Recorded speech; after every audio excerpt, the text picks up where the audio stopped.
Good morning and welcome back to the main event, our Champions League history show here on Heart and Hand. We've had a nice 3-week break. I hope you've missed us and I hope you're waiting to see what we've got in store for you as we get into 96-97, a famous year for Rangers. Maybe not Rangers and the Champions League, but plenty to discuss. And joined as always by Adam Thornton. Adamski, how are we? Doing good, thank you. Busy few weeks, but delighted to get back to it. And Mr. Edgar's here as well. David? Yes, hello everyone. Nice to be here. I think that this season, just from doing some of the research for the show and watching some of the videos, which is a great pleasure, but this I think is the absolute zenith of football's wastefulness when it came to football strip material. Yeah. Where there was none of the aerodynamic stuff that we get today. I genuinely think you could build a tent that would house a family of 4 from the material that took up one shot, and the shots were enormous, just ludicrous Bermuda shot style things. So it's only when you look back you think, did none of us pick this up at the time? Yeah, that's fashion though. It's you don't bring these practicalities into it. I do remember the Adidas equipment first one where the shots were longer than they'd ever been, and it was a kind of throwback to Christ, I don't know, 40s or whatever, 30s, 40s. Anyway, although we may jump into sartorial elegance now and again, we are here to talk about football. Champions League was still a 16-team once qualification had been taken care of course, 4 groups of 4. We will get bigger the next season. Let's start with Group A, and A is sadly for Rangers, Ajax and Auxerre, and not a Class A performance by Rangers in this Champions League. We'll touch on it briefly, but again, go back to dominant if you want to really relive the misery of that. Davey, I'll start with you. Auxerre, again, another new French team in the competition. Post Marseille's disgrace, Ligue 1 seems to be the league of variety in the 1990s. We seem to get a different club every time. This is Auxerre under Giroud, the wily Giroud. I think you've got to, by law, describe him. I think they lost to Ajax in the first group game at home, but they won the group. They obviously beat us home and away. They did go to Amsterdam and win. They had won the double the year before, League and Cup double. And they had lost Laurent Blanc and Stefan Guivarch, I think, when we actually get into this season. But we still have, Charbonnet in goal, of course, Taribo West in there, a young Mikel Silvestre, Lamucci, Sibierski, Steve Marley. Always nice to see him around. Your thoughts on this latest French installment in the Champions League? We were a little guilty of that very British thing, that parochialism of, I haven't heard of them, ergo they can't be as good as, say, PSG or Marseille, because I have heard of them. Great draw. That was the thinking. Whereas now you look at it and you think, Dutch champs, French champs, you would be more cautious about it, more sensible. I mean, obviously our mentality is different. The way our financial power is hugely different. But yeah, the sense was that this was an excellent draw for Rangers. But then when you actually saw Auxerre, you realised they might not be a huge club, and they aren't, and they never will be. But they had a manager who'd been there, I think, since the French Revolution. He never was tempted anywhere else. A bit of a sort of French Jim McLean in that sense. And the names you mentioned there, Martyn, just quality. Just this is an absolute golden time for France in terms of what it was producing at youth level. That Auxerre team had been together a number of seasons. They had pace. They had pace on either flank, and Rangers never ever learned to cope with guys who had just had the ability to retain the ball and then spring in behind you quickly. And Rangers were just done with it constantly. And unfortunately, just I think myself as a supporter, and I don't think I was alone in this, looked at that group and said, yeah, okay, Ajax obviously tough. We of course famously make it quite a lot tougher for ourselves, Paul Gascoigne getting sent off. And yeah, I think that when you look back on it, you look at the quality of players. But again, that's not to say that Rangers performed adequately, because we didn't. We seemed to learn nothing year on year in the Champions League, and that was a frustration. That's the thing I wanted to come to you on, Adam. And I think we are going to take a pause at some point. I think you'd like to have a few things to say about Rangers in the Champions League in the 1990s, but the Auxerre game, match day 2, Rangers obviously having that shambolic performance in Switzerland, need to win to get back on track with the Ajax doubleheader coming up, and Auxerre going to a 2-0 lead, and the second goal I shared that I kind of still from a corner, 5 Rangers players plus Gorham in the box and Digno, who scores somehow pretty easily, actually. Man on the post, incredible that they managed to score with that. But the kind of narrative, Adam, is Rangers and English clubs, to be fair, blood and snotters, a lot of passion, a lot of organisation, but they've just been kind of moved by silky, fast, fluent continental football. Rangers aren't doing the basics right here. It just is a million miles away from what's required. Yeah, and I think that's something that we see when Smith comes back again, as they then go to the opposite end of the spectrum there, and go ultra defensive and manage to get a bit of success and going all the way to the final in 2008. I don't think this is. I think there's two sides that I don't think this is. I think this is the worst French team that we've spoken about so far. But like David said, it doesn't mean that I'm not very comfortable in being able to take us apart, unfortunately. I think that's probably the same with Ajax as well. This is not the Ajax of the year before, or very much not the year before that. They are a pale shadow. Van Gaal will leave this summer coming. But that's the level that we're working at there. I think I, looking back at this now, think Rangers should have been able to give a much better account of themselves than they did in these 3 teams in this group. It's by no means favourable. I don't know if you'll ever get a favourable one, but easy Champions League draw we've probably ever had, I think, maybe. Yeah, so it's should be looking. You should be looking at this and saying, I think we should get a minimum 10 points. And I don't think that's outrageous with the money that Rangers were spending, the players that we had. But the thing I remember, Martyn, you might be a bit too young for this, Adam, but Martyn, you'll remember this, it was almost like, see, after that doing, after the defeat in the first, there was a lot of anger. And then after the second game, it was just, right, screw this, we've got 9 in a row to win. And it was a really good example of that all-encompassing, smothering atmosphere that came around. And it was literally, we should get through this. We are appalling. I mean, the holidaymakers jibe, and it's accurate. Rangers are pathetic in that match in Switzerland. And after that, I just remember, right, we'll see how the first home game goes. It doesn't go well, right, screw it. And it was just palpable disinterest. I remember the Ajax game, it's nowhere near a full house, and it's almost unimaginable now. But then again, as you know, I'm not saying we would definitely knock out these teams now, but we'd feel them give a game. Yeah, correct. And I'm not sure that was the case. Yeah, that we would fancy giving anyone a go now, but I think that this is very much a year where I just noticed that Europe has seeped in, because there's no longer this belief that we can win it now. And Rangers fans, traditionally, if we can't win something, lose interest in it quite quickly. And I think that this was the year where I really began to think, no, I am never going to see Rangers win the European Cup. That was a big one anyway. Yeah. I mean, the Auxerre game at Ibrox, again, match day 2, Wednesday night. Who do we play on the Saturday? Celtic in the first of we know are going to be utterly huge. I think big 3 points in all 4 of those Old Firm games in that particular season, because they were going to be absolutely telling.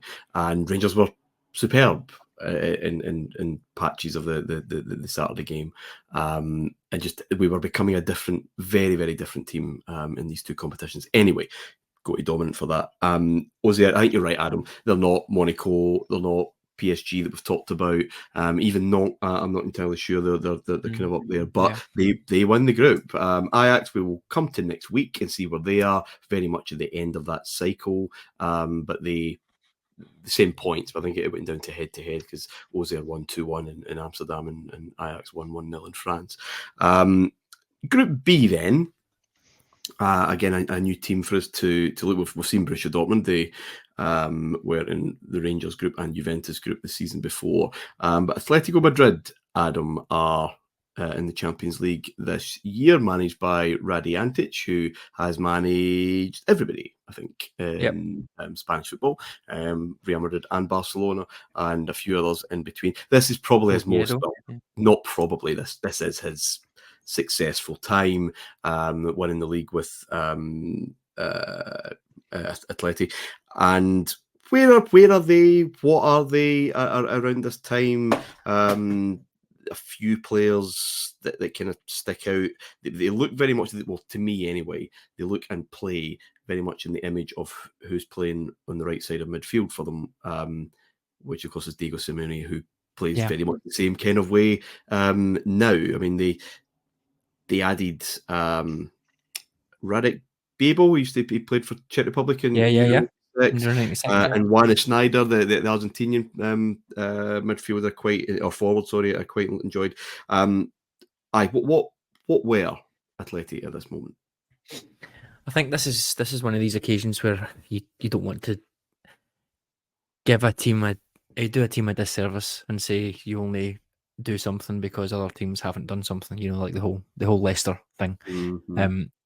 They shouldn't have won that league anyway, Leicester. But there's just one of these perfect storms of everybody else having a bit of a rough time. I think that's maybe similar here. We spoke about Real Madrid last year. This is the year before Capello. Barcelona are now in this sort of malaise that seems to follow them about every 15 years or so. And Atletico come from nowhere and, to be fair, absolutely dominate the league the year before. You're right about Simeone. I think when he came back, it was sort of trumpeted that he was coming home, and that style of football that he brought was what they were desperate to get back to.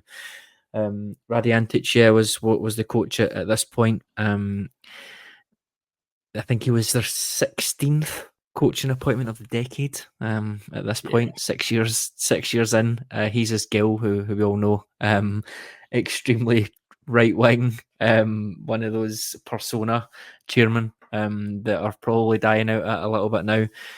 He fired 3 coaches the year before. And I think they almost got relegated that season before they won the league. So it was a bit of a turnaround. They brought in a few players. Jose Molina, as you mentioned. He brought in Milenko Pantic, who in the season that we're talking about is the top scorer in the Champions League. But he was. That's what I ask about, because we keep coming around to seeing players like this who have got a great Champions League season, and you do not see them. It's like, it sounds like a name I should know. And then I checked, and the career is very much, it's this season. Right place, right time, just one of those kind of in the moment kind of players then. It feels there's I think every episode now we've had a player who appears and scores lots of goals, like we said, but we also have teams that appear. I hadn't actually realised how it's literally one team, then another team, then another team. It isn't settling down for a while, but central midfielder as well. Milenko Pantic, not a name that I remember, I have to be honest, but ends up top goal scorer in this Champions League season that we're speaking about. I think with Antic, he just very quickly got them together. Like I said, they'd had a pretty poor season the season before, and he just got them together, got them organised. Didn't really need huge amounts of time to gel. He just did everything right. The similarities are there with Ranieri for me at Leicester. I think they're just in terms of the organisation that he was able to put into the team. He played didn't really change too much his starting lineup. He sort of played who he trusted, a diamond midfield, as you would see most of the time at this point. They had Kiko up front, who was a player that I really liked, centre forward, and they had Babel as well, like you said. That's quite a bit of dig in that midfield when you add in Simeone as well. So it was you can imagine from what I'm describing, basically Simeone type team there. But yeah, I don't think this was necessarily the start of a big legacy, or it wasn't the start of a big legacy. They won the double, like I said. They smashed Madrid both games. They beat them in the derbies, and they finished 17 points ahead of them. So it was, I think, a bit of a genie in the bottle season. The next season after. Yeah, I think so. Like goes there, and again, this is maybe something that just dies out now. Teams are just able to quietly build in the background and then just explode onto the scene.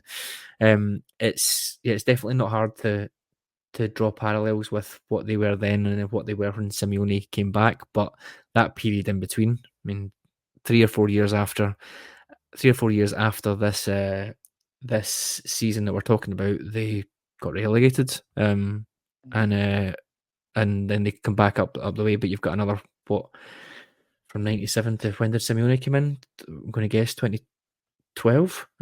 So you've got 15 years or so of kind of not very much again, and that's the Atletico Madrid that I remember growing up. So yeah, it's one of these interesting things. You've got this player in Pantic and a team who just appeared for 1 year and then kind of disappeared again. But yeah, very well organised, I think, in the mirror of the manager. A few interesting things from that point. He was at Oviedo, I think, the year before, and I'm fairly sure Prozinecki was there, or he'd been linked with going there, but he tried to get him to come to Madrid, and then Barcelona came in and offered lots more money. He went there and didn't exactly have the best of times. So that would have been an interesting one to see how he took Prozinecki to Real Madrid because he was manager of Real before, and just after they did won that European Cup. But yeah, it's an interesting look back at them. I guess, like you said, they did very well in this group. Them and Dortmund. I don't think there was any doubt really when it's with Zuloj and Steaua Bucharest that it was going to be those two going through, given the size of them. But they did well, and they took Ajax pretty close in the knockout stages, didn't they? I think it was extra time that they managed. Ajax eventually got through. We'll come to that next week because it's an absolute filthy match. Yeah. Davey, Adams mentioned Jesus Gill there. Teenage me did not know Radiantic really, didn't know Kiko, didn't know Diego Simeone. He did know Jesus Gill. That's the kind of guy that sacks managers at breakfast time. Adams mentioned the kind of right wing owner. Will cover the Ajax quarterfinal next week, but Ajax, obviously, as we know, a lot of players from Africa or Dutch players with African descent, and he said there was some less Ajax Amsterdam and more FC Congo. I'm not sure you would survive much further in the game with comments like that these days, but he was. You knew him before you knew any of the players. Certainly, that's my recollection of Atletico Madrid in 1996.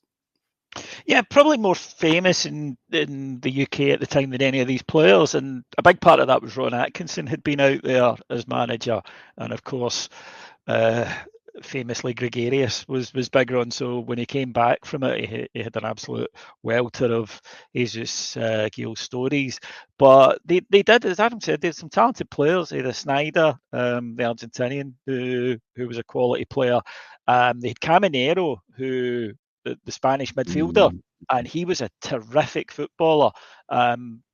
He started there. I think he was from Valladolid, because I think he started at Valladolid, then went to Madrid, and then finished. I remember in the early 2000s he finishes up at Valladolid as a sort of, that way returning hero type guy. But he was a fantastic footballer. But they were, this will not be a huge shock to listeners who know Atletico Madrid of the modern age, a functional side.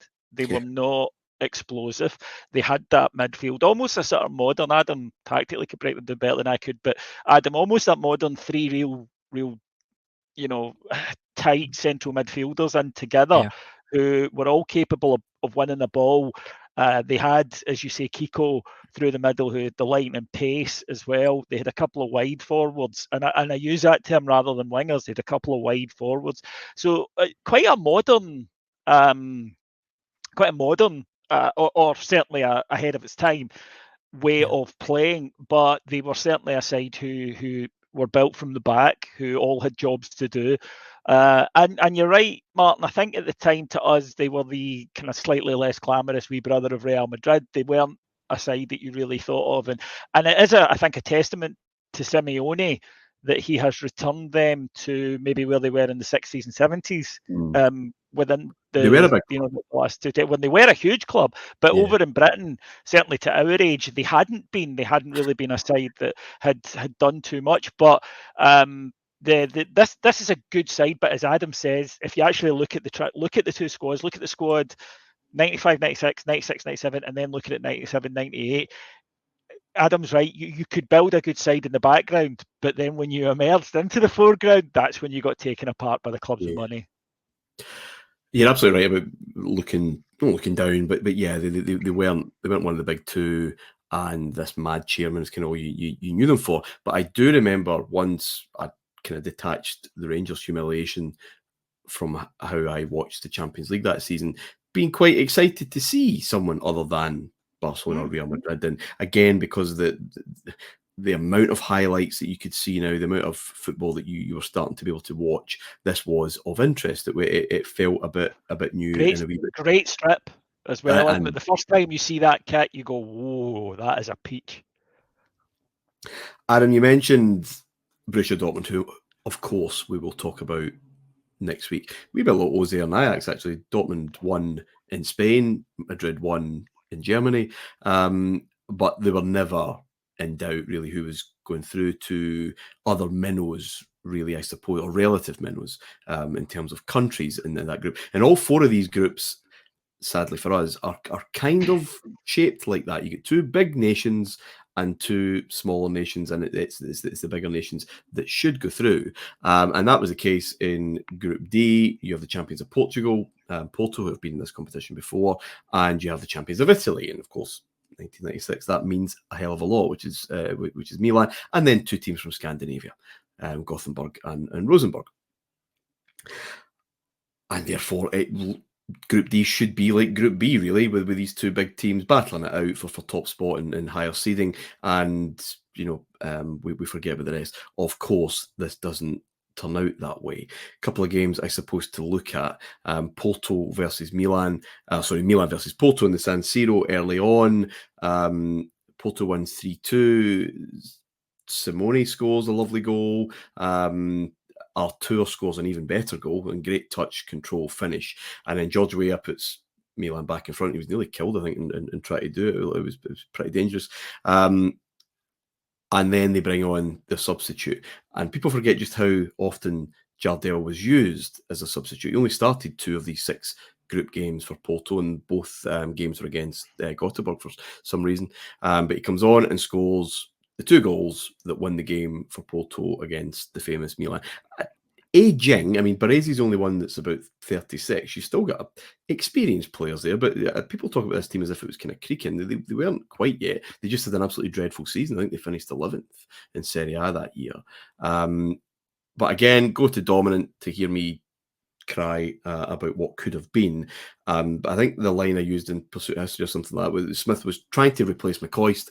He still had Hateley for a bit, but Jardel was almost like McCoist and Hateley rolled into one. And these 2 goals pretty much exemplify what I was talking about. The first is a thunderous header, and the second, the ball's bouncing about in the box. No one's really sure what to do. He sniffs out the chance and puts it away. He seemed like he could do everything. And was he then the kind of striker that we were going to go and see as time went on? A goal scorer with a predatory instinct and all that, but athletic, huge build, really, really strong. And if you were one-dimensional in either way, you were basically Carsten Janker, who, on the odd occasion you could lump balls to, but not much more than that, or you're going to be Pippo Inzaghi and just be offside more than Cyril Dessers, but just with a better touch. Yeah, I think the combination that you mentioned there in terms of him being an all rounder is spot on.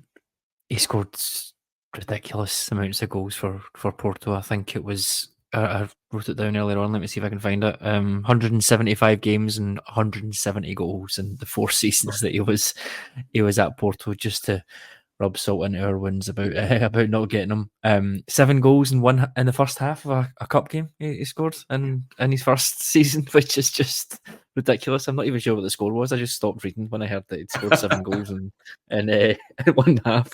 Hopefully it was like 7-5 or something. But yeah, I think you're right. I think just the way that he played, he was a bit of a cheat code. You could argue that maybe we're going to come on and talk about guys like Christian Vieri and maybe even Boxic, similar, but not quite of the same power. I don't think Vieri maybe is closer. So yeah, I think he was just one of these guys again that appeared. And I mean, you try and look at it now. How long does he last at Porto? Now when he comes in and has that debut season, he has gone to Chelsea by January probably. He's gone to Real Madrid. The thing that impressed me a lot about Jardel was, as Martyn says, his not versatility, you wouldn't play him at left back, but his ability to score all types of goals.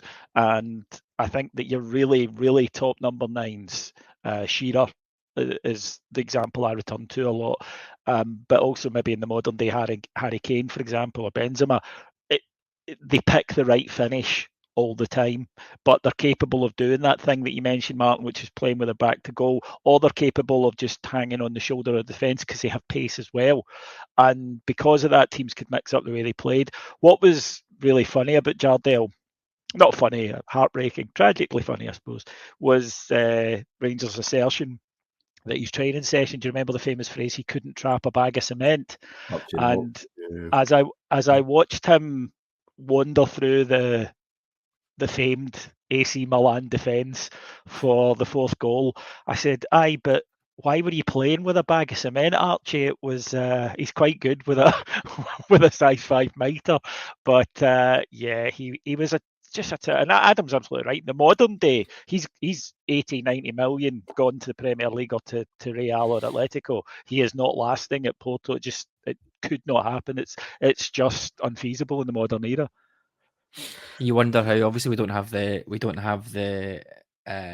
stats or anything for it just now. But with Sergio Conceição on the wing, how many of those goals? And I think he didn't stay the full 4 years. Conceição, he must have went to Lazio in '99. I want to guess.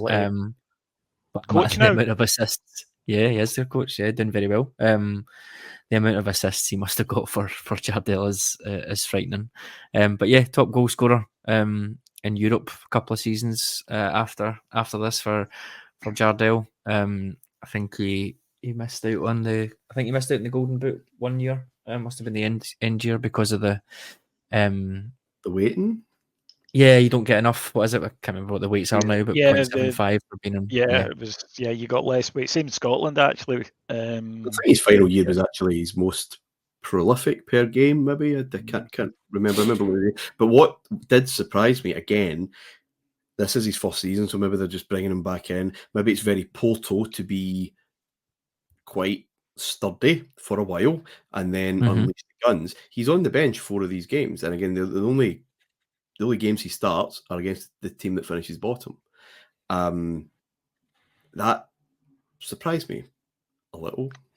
Maybe the manager felt of him Chris Boyd style, that he's a guy but I don't mean that in a bad way. I mean, he's the guy if we've got a lot of the ball and when we want to be more cautious, then we'll play with our back. We'll bring him on.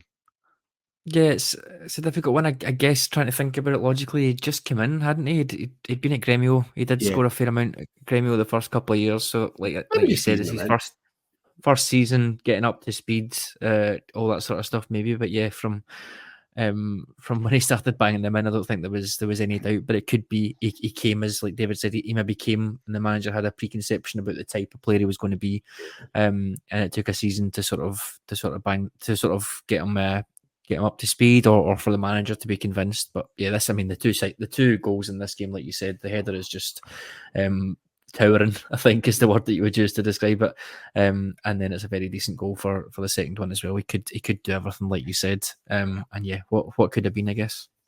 Artur's another one that he was superb for Porto this season, but again, they had 5 Brazilians. Now, we should mention to listeners, 96, 97, Bosman has now changed the world. Foreigners rule is over. It's off. You've got full carte blanche now. So Porto are obviously taking advantage of that. Obviously, Brazil being a more fertile ground for Portuguese clubs than perhaps Scottish ones. But we will get back at the end of this episode about Porto using Jardel from the bench because their cautious approach doesn't quite work next time. But Davey, the last match day of Group D, Milan are at home to Rosenborg. Milan just need to draw to ensure second place and go through to the quarterfinals and blah, blah, blah. By this time, they're not doing particularly well. They have a managerial change. I think they bring Saki back in the December. I'll ask you both in a minute why that season was so off. As I said, they finished 11th in Serie A. Looking at their players to see if someone had a key player with a dreadful injury, maybe didn't play as much. I mean, they brought Davids in. I think that summer he only plays maybe 23 games. Maybe didn't have the impact or immediate impact that they expected. Brazy's still playing a hell of a lot of games for someone that's 36. But and they're sensationally beaten by Rosenborg 2-1. The Norwegians are ahead twice. Harold Brattbakk putting them ahead. What is going on with the team that we have waxed lyrical about so often on this show? It's getting old and it hasn't replaced the key men within it. And also football is changing. The style of football that they had evolved into, because as we pointed out, they didn't start off in that way, is going out the door. But in this occasion, I think that there's a great deal of underestimation. They only need a point.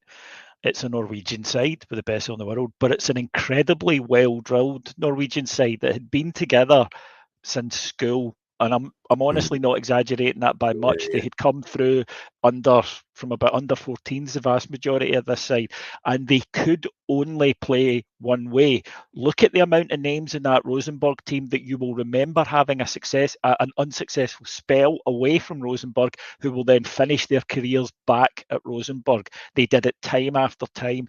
Stali Stensas, Harold Brattbakk, Marcus Rosenberg, Vigard Hegem, remember Liverpool, that sell players for 2 million, 4 million, and buy them back at a quarter of that 2 years later, because these guys could only play, they had been playing the same way with each other for years. But what that meant in this era was, especially when they were an unknown quantity, they were very difficult because they were rigid. They played a certain style and they could not deviate from it. And if it took you time to get to grips with it, and a lot of sides went down to them at this period, Martyn, because they didn't get to grips with it. They were very direct, very physical, quick, very strong. Not great to watch, a bit like the Norway team of the 90s, the international side. They were not the most exciting side to watch, but they were incredibly effective at what they did. This Milan team, I think, has grown stale. You're right about the signings. They've tried Davids, they tried previously Kluivert, they tried a lot of the Dutch thing again. You wonder if it was a football decision. And by that, what I mean is they were the side who really exploited Bosman by basically taking apart teams who had young, exciting players, Ajax in particular, and then not really finding a role for them and selling them quite quickly at huge profit, which prompted UEFA to clamp down on that. But you wonder if the signings were, these are the ideal players, or, oh, look, we'll sign 3 real quality Dutchmen because we've got a good track record with that. And it became a bit of a mishmash. There was a lot of complaints from the Milan support at the time about what we're watching is rubbish and we're not winning. And it was, that's what I mean. that's it. It's like we put up with this. What was it? The 34 goals in 34 games, league winning season. We put up with that because we were winning. Now we're not even winning, and we're horrendous to watch. They were very laboured this year. Watch the games, watch some of the clips. The football is slow, and when they were coming up against these sides who had raw physicality and pace, Milan quite often struggled in these matches, and it was because that simply football was beginning to move on, and they were still kind of clinging on to trying to evolve, but not having the bravery to go all the way with it and to make that quick change. They hadn't allowed an organic evolution, so they were having to try and jumpstart it every summer, and as we all know, that is not the best way to go about it. Adam, was it just as simple as, because they were champions, they won the title the year before with Capello. Capello leaves. Does he go to Madrid? Yes, he wins the league 96, 97. Yeah. So he leaves. They get in with the Uruguayan guy, Tabarez, don't they? Oscar Tabarez, till Christmas time, and then Saki comes back, and then 6 they bring months. Saki back, and Dugarry comes in and scores 6 goals or something like that. Not quite. I mean, George Weah's really doing the work. Baggio's still scoring. He scored 9 or something, but Boban's not doing fuck all anymore, which is weird because Boban's had a great Euro 96, and it maybe just isn't quite. So is that the story then? They lose their great manager who's won the Champions League and won titles, and they try something very new. The players the new signings don't necessarily work, and it's we need to bring back the guy who started it all. But I mean that doesn't work either, does it? Yeah, it's funny when you said earlier on about they're getting a bit old and stuff. I had the same thing. I had the same thing earlier on today when I was looking at it. I was thinking they must be some age now, and then I thought, hang on a minute, Maldini and Costa Curta were there 10 years later. They couldn't have been that old. They were only like Costa Curta's case. He was only 30, I think. But I think we know ourselves, and it's difficult, I guess, because the players you're talking about there, Maldini and Costa Curta, are going to go on to be Milan legends over the next 10 years or so. They're halfway through their career at this point, but you know what it's like when something just doesn't get freshened up. You can be great players, that's fine. When something doesn't get freshened up and all your experience, as I think is the case with this, all your experience is in the defence. Rossi's still there. Feels like about 50 years ago that we spoke about him on this podcast. Never mind in actual years. He's still there. Maldini, Baresi, Costa Curta, Albertini. But then it starts to feel like a bit of a rotating cast further up. Savicevic is still there. Boban is still there. But yeah, Baggio wasn't great in Milan for me. Sort of flatter to deceive. Christophe Dugarry is the master at flattering to deceive. I think it just does things well sometimes, but the consistency was never going to be there too. Till he gets to Birmingham, where he's genuinely he's a legend. They're genuinely they named a part of the stadium after him. That's how much he's loved there. But you're absolutely correct on him.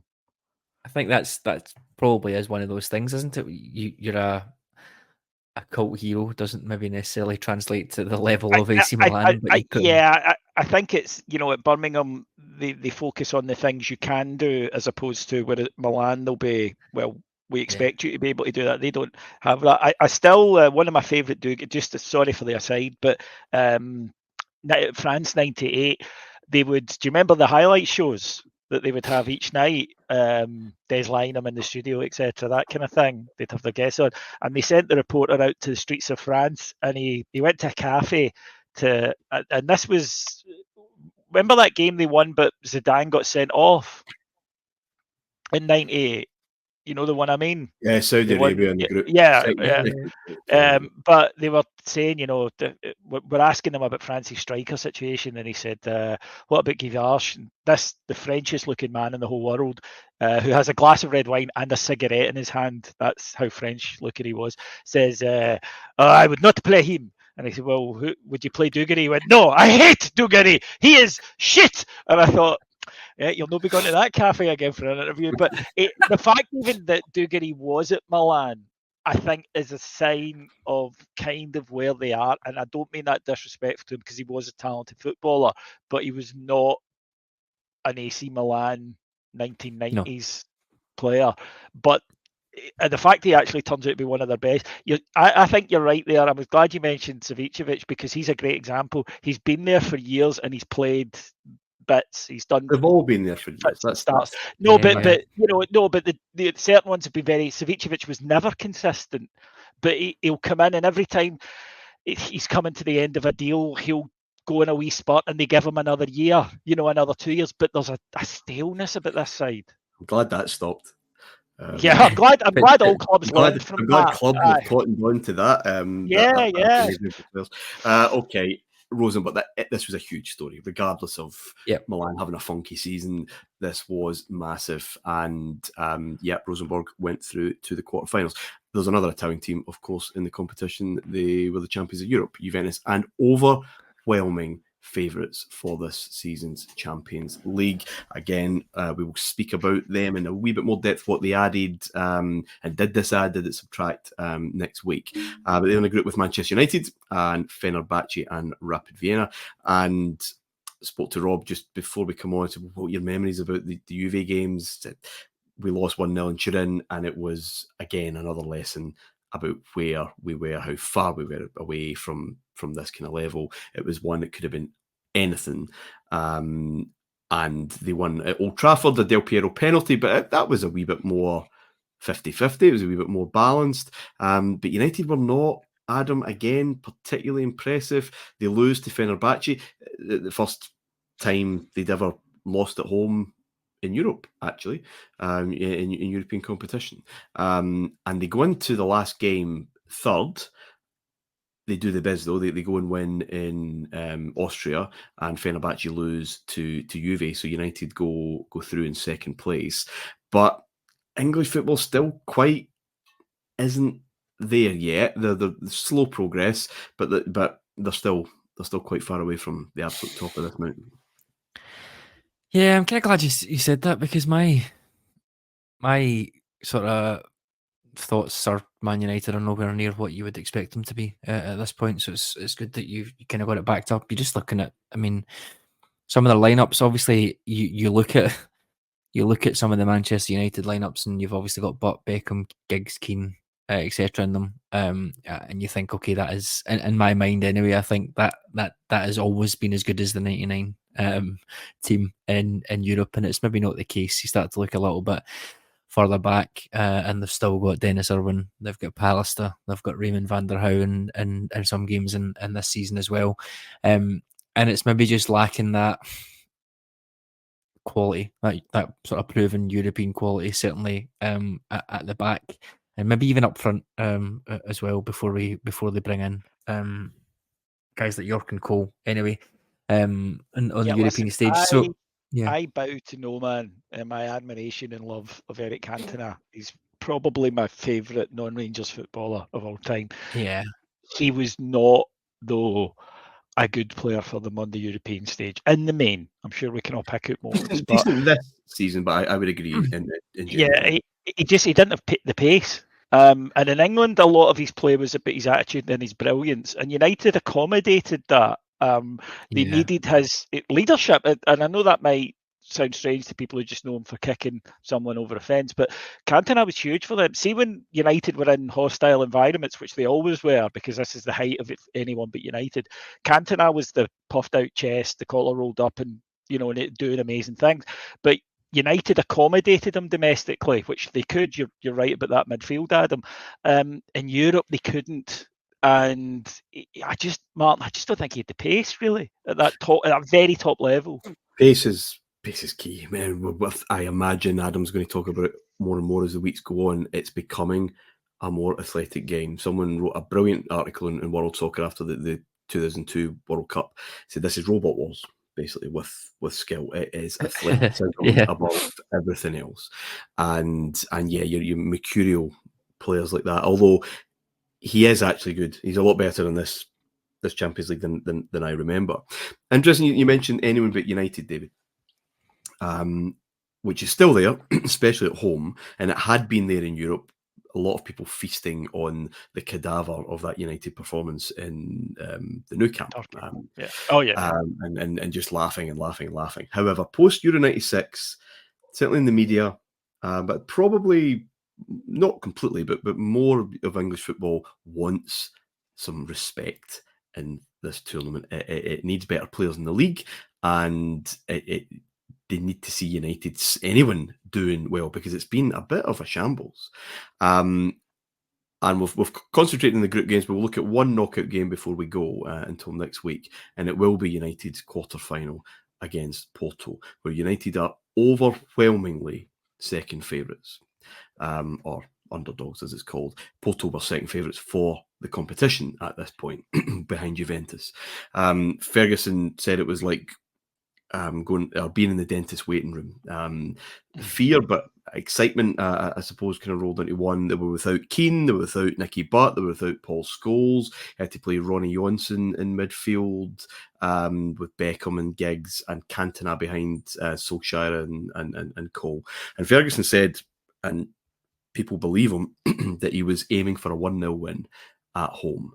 Now, it's a wee bit more open than that, and certainly what we would kind of come to know United Porto games maybe a few years later on.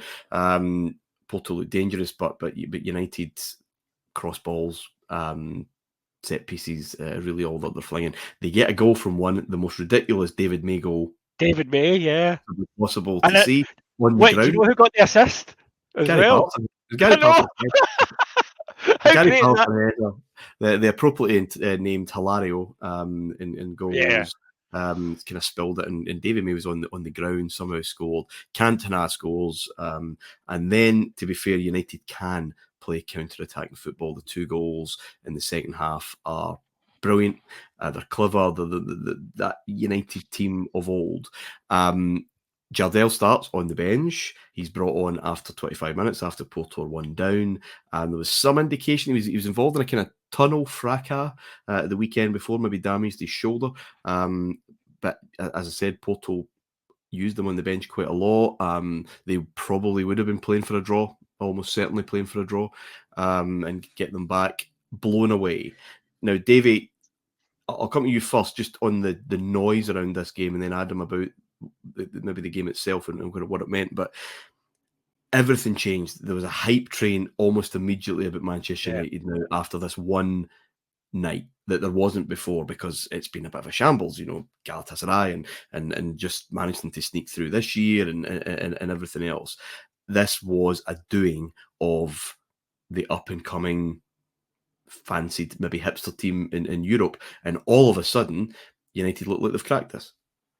Well, I think that the manner of the performance, I don't think it was unreasonable for a bit of hype to build up, because, as you say, and people might find this a little surprising, they were very much second favourites in this one, very much. People did think that Porto were going to beat them over 2 legs, and for United to do it in such a, this wasn't a hurly-burly and everything went right. Now, that Old Trafford was electric and everything went their way.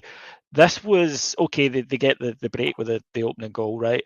But it was a composed and controlled second half performance, which you absolutely nailed there when you mentioned. It was about intelligence. It was about using the ball correctly, which is something United had been very, very guilty of not doing in previous years, where they would have spells where they just gave the ball away constantly and lost the goal and then went to shit for about 15 minutes in matches. And it's a pretty complete performance, really. The problem was, I think, that everyone then extrapolated that into they will play like this in every match from now on in Europe, and that wasn't the case. It was just a terrific performance when they were really very much on it, and maybe we'd overhyped Porto slightly based on what they'd done in the group stage.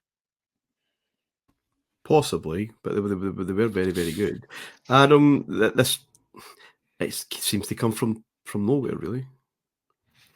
Yeah, I think you're right, and I think in context of other English teams in this season, like that inferiority complex, I think that you sort of mentioned the fancy Europeans. I think that was probably still. I think we've seen it with Rangers, like we mentioned there. We're not good enough at this level. I guess we would like to be, and we probably should be with the money being spent, but we're not. And you look round about, even though Arsenal had won the Cup Winners' Cup a few years before they went out to Borussia Mönchengladbach the first round of the UEFA Cup this year. Villa got beat off Helsingborg, I think, at the same stage. Newcastle did okay, but then Monaco. I'd forgotten how decent they were until that Monaco game. Yeah. They were like a decent. Thierry Henry scored, I think. Yeah. But it felt, but even at that, it felt like an anomaly, that Newcastle run. It wasn't. You're like, wow, yeah. Yeah, definitely. Yeah.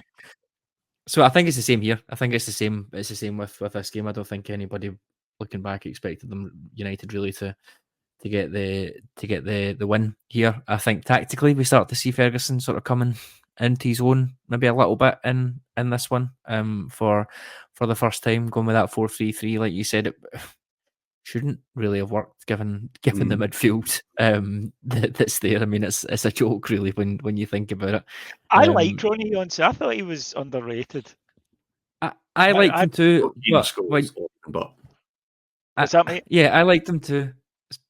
He's not Scholes, but I think was no, he's right. No, you're right. You're right. But I mean, it's not like they were having to chuck in. He could do the job that he was, and maybe actually in a way, him, going out there with a very disciplined performance that he put in that first leg in particular, where he'd been given his instructions and he was going to not deviate one inch from them.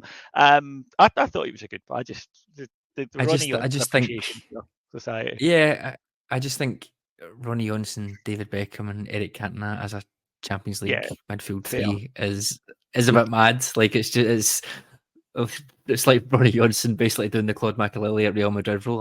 I'll just need to sit in the middle because no one else is helping me here. I just need to see what will happen. But yeah, some good goals. I think for me, this whole United swashbuckling attacking football that I grew up with and see, for me, this is one of the first I can certainly remember on European stage of a United team going out and just blowing someone away with that sort of fast, incisive football. Some lovely goals. The goal Giggs scores with Andy Cole's lovely little reverse pass, and Giggs runs onto it and scores under the keeper.